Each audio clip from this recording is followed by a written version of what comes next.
Automatic നോക്കുന്നവർക്കൊക്കെ ഇവിടെ പോരി 2012 ആയിട്ടുണ്ട് കേട്ടോ. പെട്രോൾ ഓട്ടോമാറ്റിക് നല്ല കിട്ടില്ല, ക്ലീൻ ആൻഡ് നീറ്റ് വണ്ടി, ഒക്കെ ഫ്രഷ് സാധനം കേട്ടോ. ലേഡി യൂസ് ആണ്. ഫസ്റ്റ് സെക്കൻഡ് തേർഡ് ഒക്കെ 60,000 കിലോമീറ്റർ 70,000 കിലോമീറ്റർ. ഫുൾ ഓപ്ഷൻ അല്ല, ഫുൾ ഓപ്ഷൻ നേരെ താഴെ മോഡൽ. എന്നാൽ തന്നെ rear wiper, defogger, power steering എല്ലാ കാര്യങ്ങളും ഉണ്ട്. പിന്നെ വേരിയന്റ് വരുന്നത് സ്പോർട്സ് കേട്ടോ, കാണുന്നുണ്ടാവില്ല സ്പോർട്സ്.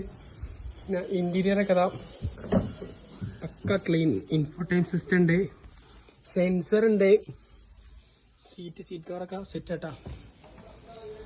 അലോയ് വീൽസ്, ടയർ 80-70% ബാക്കിയുണ്ട്. ഒരു 3 ദിവസം ബൈക്കുള്ള ബാറ്ററി, ഫ്രഷ് പൊല്യൂഷൻ, ഒരു 3 ദിവസം ബൈക്കുള്ള പൊല്യൂഷൻ. പിന്നെന്താ ഇൻഷൂർ പുതിയത്, ഒക്കെ ഫ്രഷ് സാധനം. എടുക്കുക, കൊണ്ടുപോവുക, ഓടിക്കുക, അതാണ് ഇപ്പൊ ഈ വണ്ടി പറഞ്ഞാല്.